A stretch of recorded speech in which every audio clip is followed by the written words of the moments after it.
an artery that has been replaced in a cardiac bypass, and you look at it under a microscope and you evaluate the plaque, oftentimes what you'll find is you'll find the same bacteria in the plaque that is in the oral cavity. Processed food is calorically dense, nutrient absent, leaving the body more hungry. Healthy food is more nutrient dense, less calorically heavy, making the body more full, not wanting more foods. And nutrients to the tissues, whether it's walking, whether it's rowing, whether it's spinning a bike, whether it's a treadmill, whatever that form of exercise is, that does help metabolism because it's creating blood flow.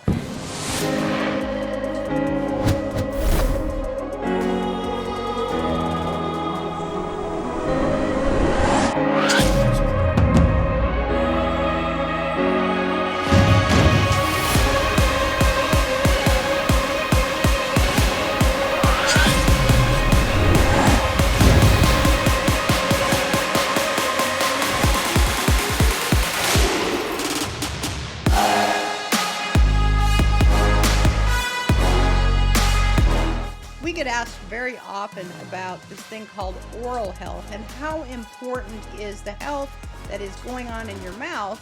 How important is it in relationship to long-term health? This is a big subject, and it's pretty modern day stuff. And I'll just start right here. We used to believe that taking in a bunch of fluoride toothpaste, using that every day was good. We used to believe that antiseptic mouthwash was good, and killing all the bacteria up here in the oral cavity was good.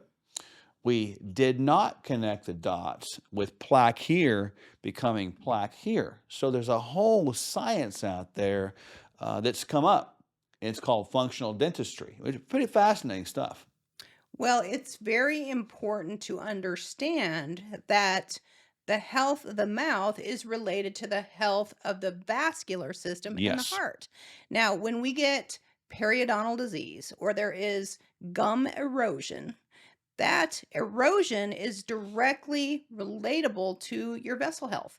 So it's almost like exposure. So if you've got poor oral health, all of those little bacteria that are teeming in your mouth have direct access to your vascular Yep. system.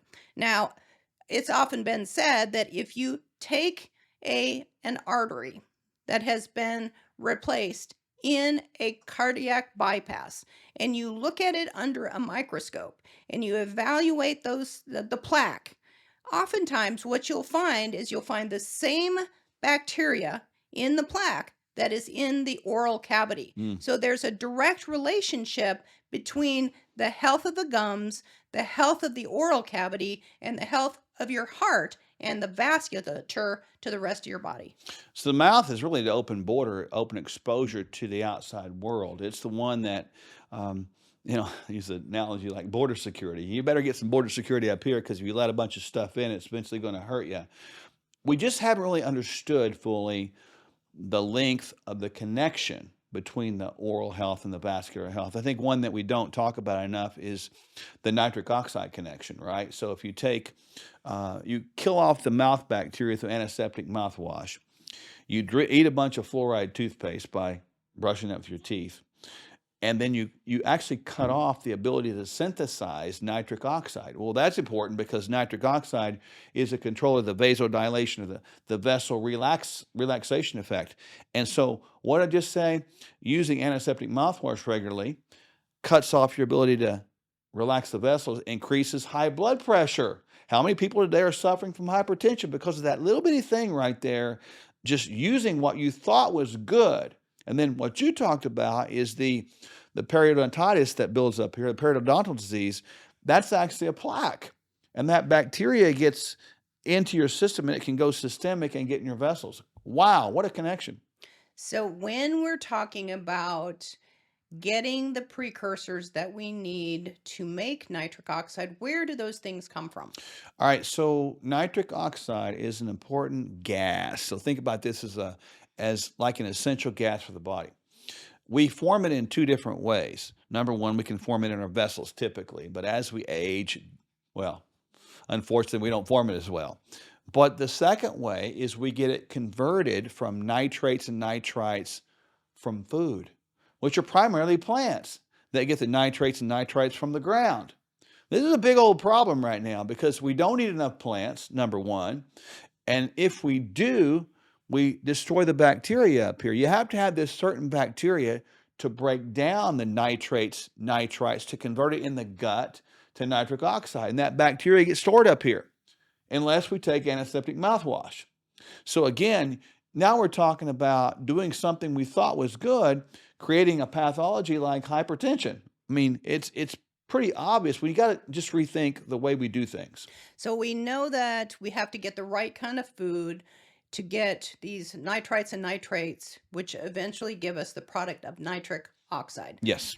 There in the clinic, we actually use genetic testing. And in genetic testing, we can actually tell if a person has a weakness in the enzyme that actually helps the body make nitric oxide. It's called endothelial nitric oxide synthase. So if a system is weak in the ability to produce nitric oxide, we need support, exogenous support, to help the body get enough. Plus, we have to be careful about knocking off the production of nitric oxide by the things like using too much mouthwash or having poor oral health or the wrong kind of bacteria. Well, how do we know? How are some biohacks that we can look at to see, are we going down a pathway, a bad pathway? We can actually look at vascular inflammatory markers in the blood. Yep. There's a whole host of them, but one that's most important is called ADMA, asymmetric dimethyl arginine. And if that's on the rise, your body is in a crisis with the lack of nitric oxide production. Plus, we can also look at the genes to see if you are at risk for having that weak endothelial nitric oxide synthase enzyme. When you're talking about general oral care, you should connect with a functional dentist. You can probably find one in your area somewhere. Just look up Google or whatever search engine, functional dentistry. Do that. And then when you get to that point, they're going to tell you to do a few things. They're going to tell you to probably floss or brush between the teeth a lot so food doesn't get stored there, because that can be a home of bacteria. They're probably going to have you get cleaned frequently to make sure you don't get that bacterial buildup, and they're going to use ozone therapy to probably help you do that. They're going to look for pockets of infection up there. They're going to know what they're doing if there's things that you're doing, and they're not going to direct you to use fluoride toothpaste. They're going to probably use some probiotic toothpaste. They may even direct you to take some oral probiotics, but all these things are important for oral health so that we have good cardiovascular health. So there you go. The connection between oral and cardiovascular health is profound. More to come on that. Hope that helps you. Do you know what the hardest part about being healthy is?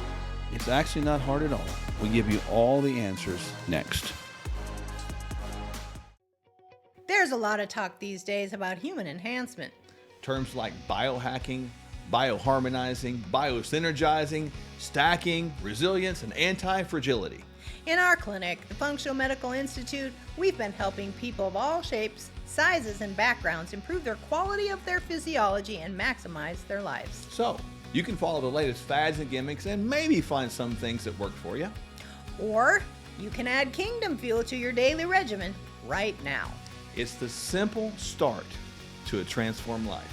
Our unique meal shakes are balanced, low glycemic, rich in fiber with 20 grams of clean protein, essential vitamins and minerals, healthy fats, and organic fruits and vegetables. Kingdom Fuel is vegan with a complete amino acid profile. No gimmicks, just proven results. Start today at sherwood.tv/fuel.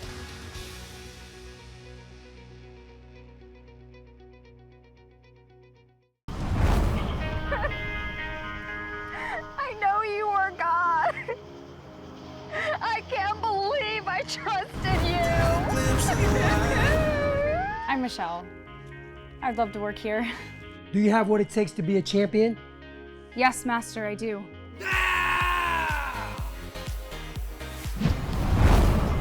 We need to get you more competition. And Nationals? finally, the Olympic team selection tournament. Did somebody try to hurt you again? Yes. But I don't think anyone will ever believe me. She's working on being a homeless Olympic champion, and now she has somebody footing the bill for college so she can become a doctor. We have to pray on the list so that in all of God's glory, each item on the list will come to a fruitful and gratifying beginning. I don't know about you, but I have to have that cup of coffee in the morning. And Kingdom Cup is mold-free, it is pesticide-free, and it is organic. It's got this flavor that is delicious. You don't even have to put cream or sweetener in it. And it's Kingdom Cup with a K, K. right? So this is important. 50% of all coffee at least contains mold.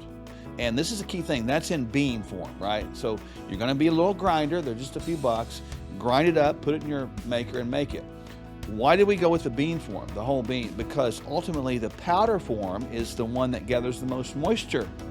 And that means the more potential mold development. So this is actually organic, mold-free, certified. It's got a little certificate with it. That's important because ultimately people drink coffee. It's cultural. And so we tried to meet the culture where it is and create a healthy alternative.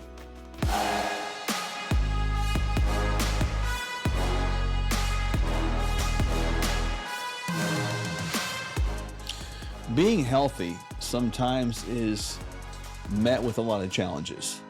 Obviously, we hear it all the time in the clinic about, I can't be healthy because, and it's followed by some excuse. Now, I'm not minimizing the excuses. We're not doing that at all. But let's get into some of these excuses / reasons on why people say it's quote unquote too hard to be healthy. Well, one of the main things that people tell me all the time is it's just too expensive to eat healthy. Well, it's not too expensive. If you look at studies, out there, and there's a lot of them, people want to just go search out PubMed. You can actually look at studies where people have, over the course of time, eaten even organic food over the course of a week and processed food over the course of the week. I'm not saying adjustment didn't have to take place, but after they settled into that, they found out that eating organically, which is more expensive, was actually less per week compared to the processed food. And it's not a theory or a hypothesis. The reason behind that is because processed food is calorically dense, nutrient absent, leaving the body more hungry. Healthy food is more nutrient dense, less calorically heavy, making the body more full, not wanting more food. So it actually is the opposite. It's cheaper to eat healthy than it is to eat expensive or to eat unhealthy. Yeah, we actually have written a movie, or we have a movie out there called Fork Your Diet, and it takes two different people down What's your tongue? Sorry. pathways, two different pathways, one who has an easier time and one who goes through, the ups and the downs and the twists and the turns that life sometimes can take them on. Now, oftentimes when a person is sitting before me and they're asking me, well, how can I possibly do this healthy lifestyle?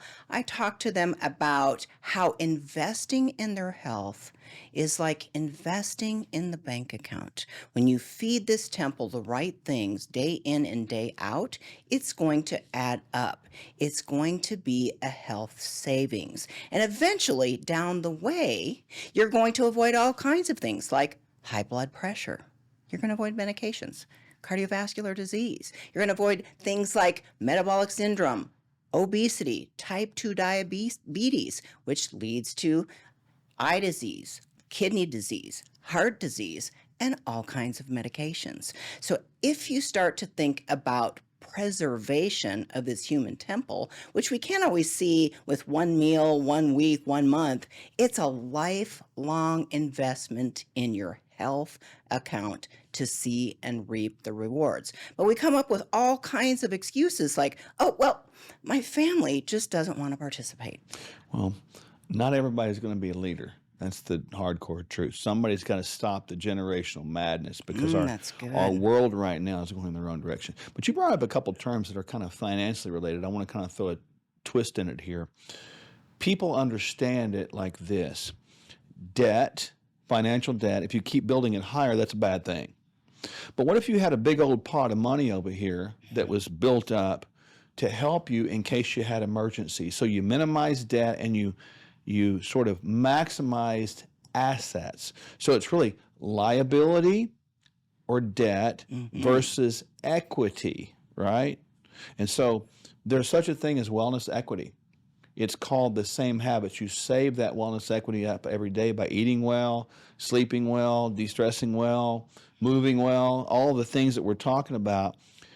By doing that, you build up that equity, building up health resilience through wellness equity amassing, and then you minimize wellness debt, and it becomes more expensive then to live unhealthy than it does to live healthy. So the health benefits of amassing wellness equity is really what we should be about. Yeah, well, just one hospital stay is thousands and thousands of dollars, and you can avoid it if we live a healthy lifestyle. Another excuse that I hear all the time, well, and it may not be an excuse, some people do have true physical limitations to where going to a gym or hiring a trainer just isn't always best case scenario. In that scenario, oftentimes seeing a clinician and finding a physical therapist that can help you understand how to work a joint that may be injured and put a home program in place so that you can exercise safely is a good idea. Also, there are awesome things out there like the QB, C-U-B-I-I. It's a little pedal set that you can put underneath your desk. If you can't walk because your feet hurt or your knees hurt, you can sit at a desk and rotate your legs around this little QB pedal set and get blood, oxygen, and nutrients to your tissues. There's always a pool in the area where you can get into the water and you can move back and forth so that, again, you can get blood, oxygen, and nutrients to your tissues. We have to think about the system not just from a nutritional standpoint, but also from an exercise standpoint, and take away the excuses. Movement is life. Lack of movement is rigor mortis. And I think that's a good way to look at it, right? So, And life is in the blood. Life is in the blood. We know that biblical principle. How do we get blood around the system? We move. And so movement is life. Without movement, we don't live. And so we need to be thinking about this and take away the excuses to say we can't be healthy. The greatest exercise you can do is walking. The greatest thing you can do is put good food in your mouth, put good information in your heart, head, and ears, and look at good and read good things. When I look at this whole idea about living healthy, it's actually pretty easy. Don't become a living, breathing, identity gathering excuse. Become a person that says, you know what? I love wellness life. I love living like that, and I have no difficulty doing it.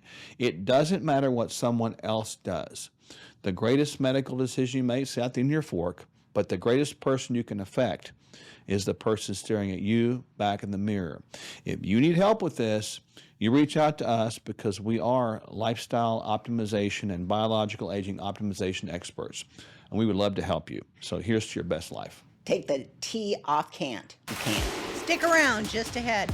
Can you lose weight without cardiovascular exercise? We're going to find out. Stay with us. Our flagship product is called Kingdom Fuel. Tell us a little bit about Kingdom Fuel and why it's so good. We saw people struggling with the idea and concept of it's too expensive to eat healthy. So we thought, okay, that's the problem.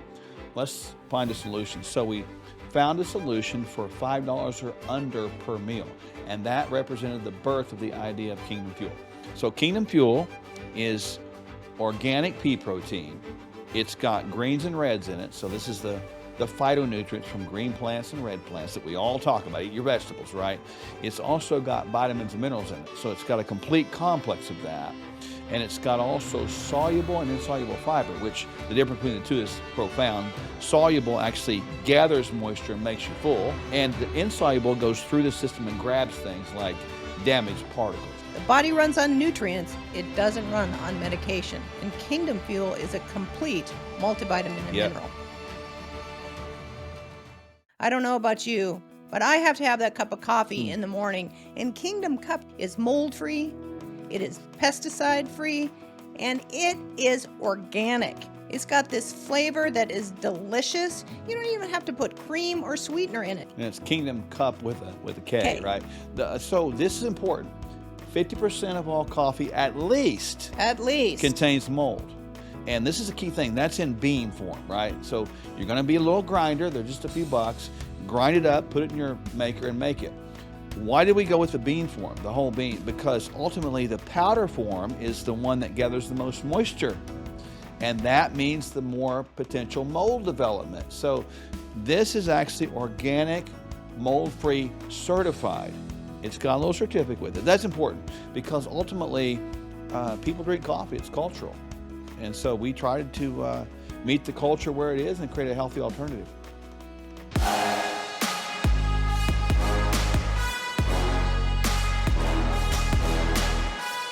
Can you really lose weight without doing cardiovascular exercise? I don't think so. I look at cardiovascular exercise as movement. So I'm thinking, how can you lose weight without movement? So I think redefining that cardio concept is good. And I think really the other side of the coin is like we need to make sure we maintain muscle tissue, because having more muscle tissue allows you to have a higher metabolic rate, at least slightly, and that can help you. Well, we know that to be healthy long term, we need both types of exercise, both aerobic and anaerobic. Aerobic being cardiovascular exercise, meaning getting your heart rate up, getting blood, oxygen, and nutrients to the tissues, whether it's walking, whether it's rowing, whether it's spinning a bike, whether it's a treadmill, whatever that form of exercise is, that does help metabolism because it's creating blood flow. Now, just as you stated, there's that anaerobic type of exercise which builds muscle. Now, the more muscle you have on your frame, that equals burning more calories. So the balance of both is going to be the best win in the end. Well, it is, and people tend to equate what you just said to the gym, weight training and a treadmill or a bike. But let's keep in mind that gymnasiums have only been around about 100 years. There's not something that's true. Historically old. So true. Our genes have changed 2% in 10,000 years. Say that again? 2%. That's it. 2% in 10,000 years. So you, friend, had the same genes as Noah had, or his wife, when they hopped off the boat. Isn't that crazy? But here's the thing about this, is that we tend to think we have to go to the gym to get those type of activity arranged or done. We don't. We just have to be moving and busy and pick things up and move things around. That's what we need to be about, more activity. And you said it before, sitting is the new smoking. And it doesn't matter what you do. If you're sitting around all day long and the activity goes down and you're sedentary, you won't lose weight. You'll actually gain weight. Well, now this body is brilliant. So if we take a construction worker, for example, this individual is doing the same thing every single day ongoing, the body kind of gets used to that. So the fitness level is going to plateau. So in individuals that have manual labor jobs, I will challenge them to just do a little deeper breathing, purse their lips as they're moving. That increases the heart rate. Therefore, they're not having to go to the gym later at night. They can actually use their work as their physical fitness and not have to spend more time when they need to be spending time with their families. Oh, yeah. Those guys, like a roofer or a construction worker, they're carrying big old heavy loads of pallets or boards all day long. That's a lot of physical labor. I think, though, it's good to point out, we'd be remiss if we didn't mention this, is there's kind of this vibe that goes on in America today with all of our gyms that indicates the false belief that you can just go out there and do cardio and all kinds of exercise to lose weight, when we know that exercise should not be used as a catalyst to lose weight. Exercise should be used as a catalyst to get more fit, more muscularity, that kind of stuff, better functionality with your movement. Really, the diet and how we live our life and how much sleep we get has more to do with weight loss than exercise does. So you're saying that you can't eat like HE double toothpicks and just cardio away. What does HE double toothpicks spell? HE double hockey sticks? There you go. Are you getting this right? It's important. No, you can't. I mean, we have a saying that we've used many times. You can't supplement away, hormone away, medicate away. exercise away, pray away a bad diet. You can't do it. It's just that bad. And yet we want to look for one thing that does everything, or a pill that, relieves us of our ill, or some kind of exercise plan that causes us to lose weight. But it's really everything, isn't it? So it's going to be, of course, we have to use border security or border control. We have to pay attention to what's on our plate. We have to eat the right things, fresh and raw fruits and vegetables, nuts and seeds, good clean protein. The excess calories is what's going to put weight on the frame. So how we improve fitness is, of course, we need to get about 150 minutes of cardiovascular activity in a week. Male, female, that is kind of the minimum from the American Heart Association, American Cardiovascular Association standards. Then in terms of resistance training, that's at least 3 days a week. 3 days a week. Of training all those major muscle groups so that we can keep muscle on the frame. What people forget is that muscle is agility. It's metabolic tissue. That is the tissue that burns the calories. So as we age, we have a tendency to decrease in our ability to maintain muscle. So we have to work at it a little harder just to make sure nutrition is on point so that we maintain that metabolic fuel that actually is what burns the calories. Studies show that we lose a half a pound of lean body mass or muscle every year just naturally after the age of 25.